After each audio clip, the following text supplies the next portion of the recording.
I'd just like to introduce myself. I'm Joanna Olivera from UK Trade Investment in Australia. I'm based at the British Consulate in Sydney, and I cover Australia-wide, even though I'm based in Sydney. Thanks so much for coming to see my presentation. I'll be outlining an overview of the giftware and homewares market in Australia and giving you some tips about how you can succeed in Australia, and also about how we can help you to really export to Australia and do a good job at it. So, as I mentioned, I'll run through a general overview of Australia, as well as the opportunities in the market. I'll also run through the routes to market, touching on e-commerce, so selling online to Australia. I will also feature some information on barriers to entry and some general tips on how you can succeed in the market. At the end, we'll go through a question and answer session, so if you have any questions, please save them till then and we can run through those at that time. Also, you can approach me anytime during the next few days. I will be here available for a one-to-one meeting, so let me know if you'd like to arrange that as well. Okay, so I'll start off with a general overview of Australia, very, very broad. As you know, we're very far away. I'm still recovering from jet lag. We are a large island continent, although we have a strong population on the east coast, mainly Brisbane, Sydney, Canberra and Melbourne. So whilst we are so large, it is very heavily concentrated on the eastern seaboard. On the west coast in Perth, we also have a large city, which is actually quite, it's got quite a strong British influence in that area as well. So I would say the main areas of population, east coast and west coast, very limited just there. And our capital city is Canberra. In terms of doing business in Australia, it is very similar to the UK. We have a really similar business and legal structure. Although it is quite a distance from the UK, once you get there, you'll realise that it is a really similar place to do business, and a lot of the things that you will see or the things that you will encounter are very similar. So there isn't much difference there. We have a large number of UK companies operating in the market, so it is a very safe place to do business, and it's a very comfortable place to look at exporting. On a wider note, the Australian economy is very strong. We have good growth at the moment. We've got a relatively high Australian dollar and strong consumer spending as well. So we were one of the few countries that didn't go through a recession, so a very, very strong economy. We also have strong links to the Asia-Pacific region, and it is a great market to look at if you want to use Australia as a jumping point into Asia, into China or Indonesia. So our geography works well in that regard. It's finally paid off. Now for an overview of the giftware and homewares market. The way I like to describe the giftware and homeware market to many companies is that we're very similar to the UK. It is a very similar consumer, very similar taste and appetite for giftware and homewares products. Whilst we do have that similar taste, it is on a much smaller scale, purely because of our population. And the value of the market is over 6 billion Australian dollars. So it's very strong and it continues to grow. In terms of the demand for the giftware and homewares products, there is a strong demand for quality and niche products that aren't mass-produced, that have a unique selling point and that consumers haven't really seen before. So those are the sort of products that do really well in Australia. The retail landscape features a number of independent stores, as well as chain stores and your larger department stores. Over the past few years, we've also seen a large rise in e-commerce. So there's a number of online stores that you can look at selling through, so e-commerce platforms or marketplaces. So over the past few years, there's really been a change in the way that consumers shop in Australia, similar to what you see in the UK. So yes, lots of physical stores that you can approach, but also online. In regards to the trends and drivers in the Australian market, we are very influenced by various cultures and trends abroad. We have a strong appetite for international products, and we have a wide mix of interests of British products, European products, and Asian products. So there really is a strong variety in the Australian market. Again, it is focused again on the quality and the uniqueness. So it really comes down to what the product is about and what is the value to the consumer rather than the origin. So there's a really good opportunity for these sorts of products that aren't necessarily mass-produced, very unique. There is high consumer spending in Australia, and that's because we have a relatively strong Australian dollar, and that influences the consumers who are able to buy online directly from UK companies. In terms of specific opportunities for UK companies, there is a strong brand awareness of brand Britain. There is a strong recognition of that brand in Australia because of our historical legacy with the UK and the amount of UK expats that we have in the country. We recognise the quality and the design from the UK, so there is a very strong advantage in the market. We also have we also import quite a big deal, quite a big number of giftware and homewares products in Australia. So we have quite good import thresholds. So that is it's a very good thing to have as you look to export to Australia. And as I mentioned before, the rise of e-commerce is probably the biggest trend that you'll see in Australia. As I mentioned before, in the UK, you really have moved a lot to selling online, and that trend has definitely moved to Australia. We're very open to buying online despite being so far away, 24-hour flight away. We know that we're confident in buying products abroad, and we know that even if we have to wait a few weeks or things like that to get the product, then that's just part of the online shopping experience. So it's it's a new trend and something that will continue to grow in Australia. More specifically now on the homeware market, the market, to throw another figure at you, is worth $1.5 billion.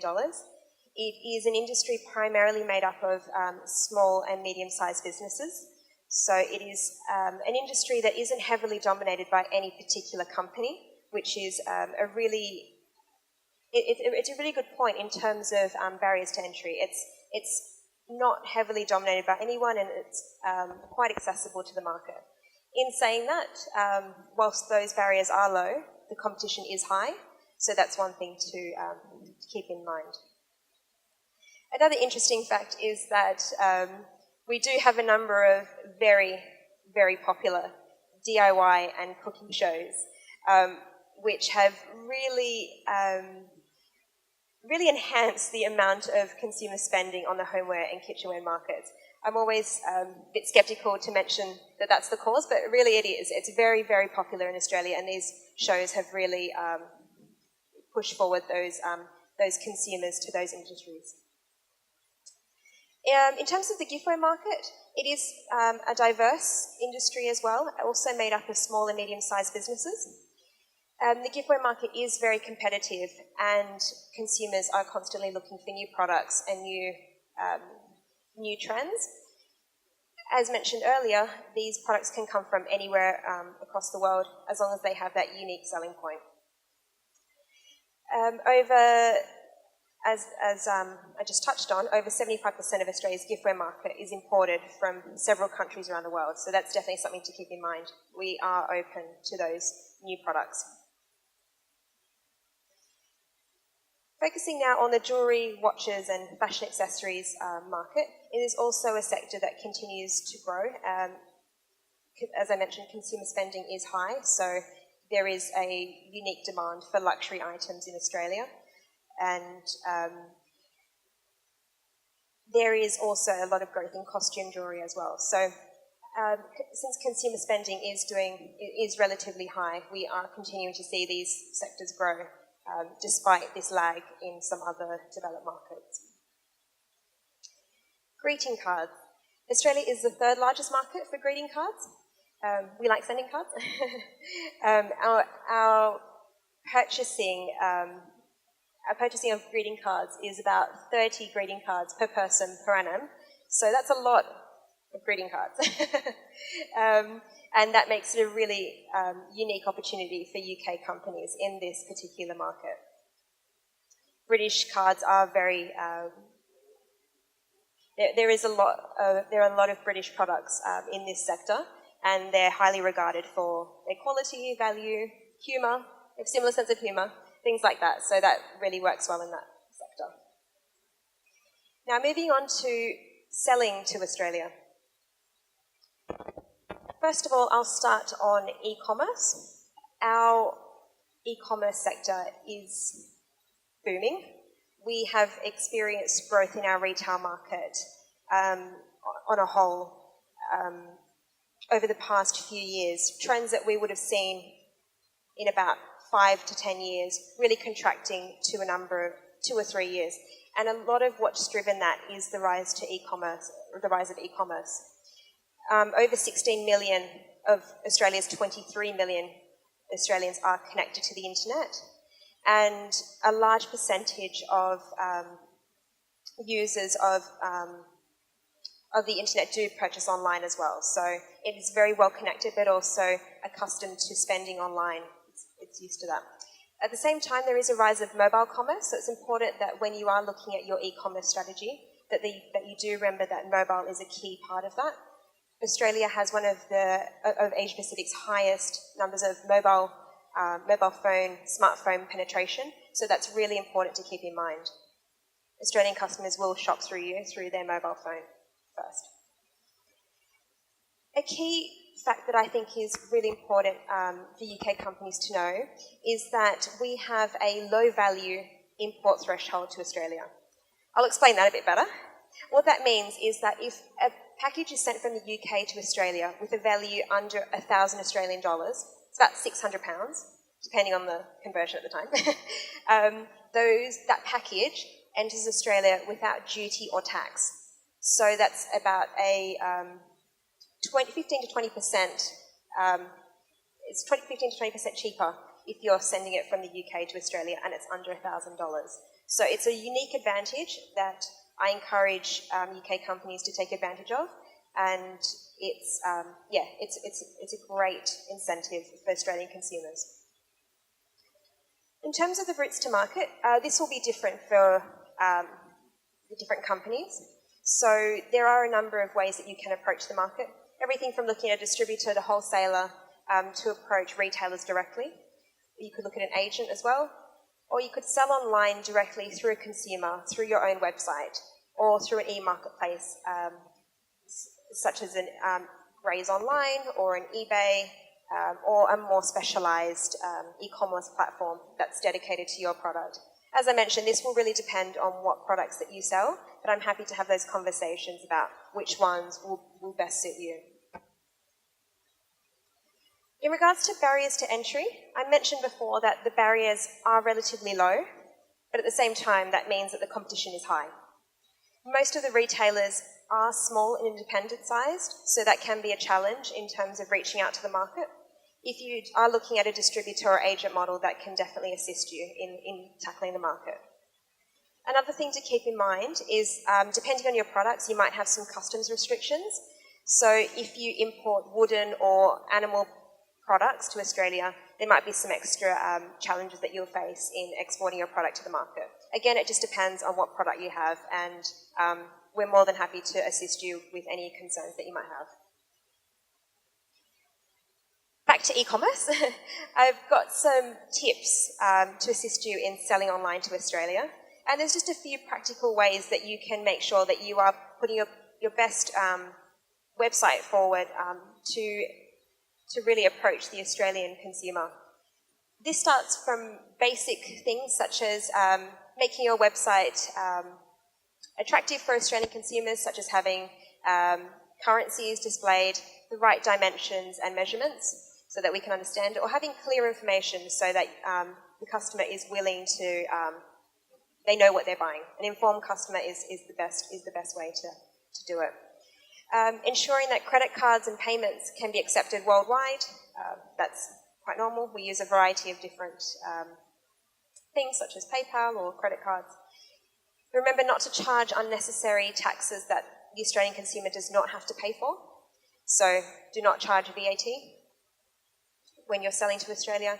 Be mindful of any seasonality differences. This might not be of that much of a concern if you are selling online, because you can have a different range of products, but it is important to remember that we do have the opposite seasons in Australia. And more importantly, have as much information on your website as possible. Be clear about your returns policy, be open about your shipping, how long it will take, and be clear about how much it will cost for the consumer to buy something off your product. It's also important to remember that social media is crucial, especially when you're selling to a customer overseas. And very important is to make sure that your e-commerce website is mobile friendly. This is crucial, and it will continue to grow at a very fast rate. So don't forget mobile. If you were looking to set up a subsidiary in Australia, I mentioned earlier that it is relatively easy to do business in Australia. Got very similar business and regulatory environment. And if you need specific information about how to do this, I'm more than happy to take any questions. Okay, so how can we help? UKTI provides a range of services all across the world. We carry out the same amount of services in different markets, and the most relevant, I believe, are information that we can help you to export to Australia. So we can carry out market research reports for you, put you in touch with the contacts that you want to be in touch with, research distributors or agents for you, and assist you in any way really that you need help in. So we can also help you, put you in touch with our professional partners who can help you set up your company in Australia, help you with any customs questions, tax or legal advice as well. So it's quite a broad range of advice that we can provide. On a longer term basis, we can also help you with any product launches that you wish to do in the market, or if you want to do any awareness events like that. We also provide venues for that as well. We also can help with any PR or marketing support. We have an internal marketing communications team that is available for those services as well. We also provide general information on the giftware and sectors report. This really expands on the information that I've given today. So in-depth information about the market, further information on trends and tips on selling to Australia. This report is free, and I'm happy to send a copy to anyone who wants to see it. We also have links to the Australian Gift and Homewares Association. Once you export to Australia or or set up a subsidiary in Australia, you can access a range of support and assistance from this association, and they can help you with any trade shows that you wish to attend in Australia. They also publish an industry magazine, which I encourage you to have a look at, and that will give you a better understanding of the market. It's called Gift Wrap. Okay, I've just put my contact details up there. As I mentioned, I am based in Sydney, so if you are planning to visit, come in and say hello. And as I mentioned there, I look after a range of different sectors, giftware, homewares, as well as e-commerce.